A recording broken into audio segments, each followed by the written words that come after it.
여러분 안녕하십니까? 동양일보TV 뉴스브리핑 시작합니다. 17일 이재명 더불어민주당 대표가 2021년 전당대회 돈봉투 의혹에 대해 고개를 숙이고 사과의 뜻을 밝혔습니다. 검찰 수사가 빠른 속도로 확대되면서 향후 어떤 악재로 귀결될지 가늠할 수 없는 상황에 당의 기류처럼 기획성 수사라며 맞대응하기보다는 일단 고개를 숙이면서 수사 및 여론 흐름을 주시하겠다는 뜻으로 해석되는데요. 민주당을 향한 도덕성 공세가 당 안팎을 가리지 않고 이어지며 점점 커지는 부담감도 작용한 것으로 보입니다. 야당인 정의당 이정미 대표는 후진 비리의 싹을 도려내고 일벌백계 해야 한다고 강조했는데요. 현재 당내에서조차 이번 의혹을 두둔해서는 안 된다는 목소리가 커지고 있습니다. 비명계인 이상민 의원은 이날 SBS 라디오에서 시궁창처럼 냄새나는 고약한 일이 벌어졌다고 직격했으며 이낙연 전 대표도 친낙계 의원들과의 만찬 회동에서 우려를 표한 것으로 전해졌습니다.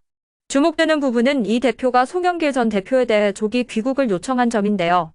귀국을 요청함으로써 해묵은 커넥션 의혹도 깨고 철저한 진상규명 의지도 보여주려 판단했을 수 있습니다. 인천에서 전세 보증금을 돌려받지 못한 피해자들이 숨지는 사고가 잇따르고 있습니다. 벌써 3명째 극단적 선택을 했는데요. 17일 인천시 미추홀구 아파트에서 30대 여성이 의식을 잃은 상태로 지인에게 발견됐다가 병원 이송 중 숨졌습니다. 앞서 지난 2월 28일과 지난 14일에도 20, 30대 전세 사기 피해자 2명이 잇따라 사망했는데요. 극단적 선택을 한 이들 모두 건축업자 A씨가 직접 지은 빌라나 아파트에 전세로 살던 세입자였습니다. A씨는 공인중개사나 중개보조원의 명의를 빌려 토지를 사들인 뒤 자신이 운영하는 종합건설업체를 통해 한 개에서 2개 동만 짓는 이른바 나홀로 아파트나 저층 빌라를 신축했습니다.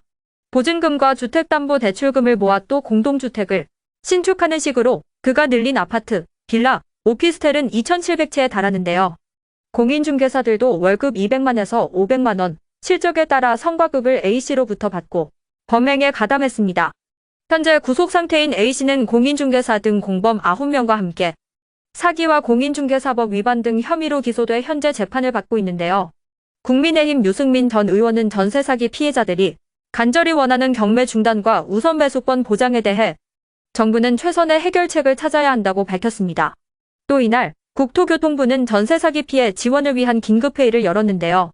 원희룡 국토부 장관은 무거운 책임감을 느낀다며 이원재 국토 1차관에게 피해 현황을 알아보고 정부가 도울 사항이 없는지 살펴볼 것을 지시했습니다.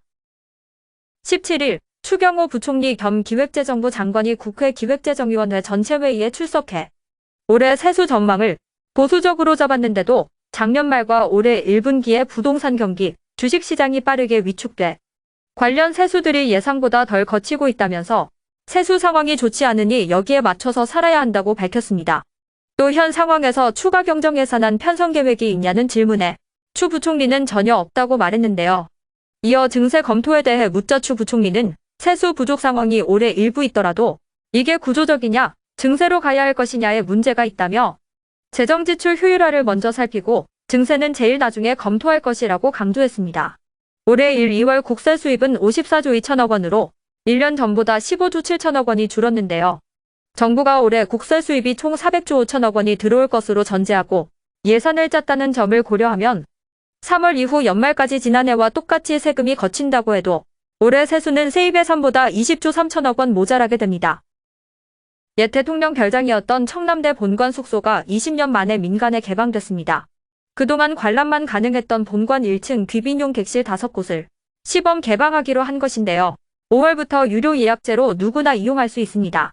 오는 7월에는 2층에 5개 객실을 추가로 정비해 총 10개의 객실을 운영할 예정이고 교육장 운영도 할 수 있도록 관련 조례를 개정 중에 있습니다.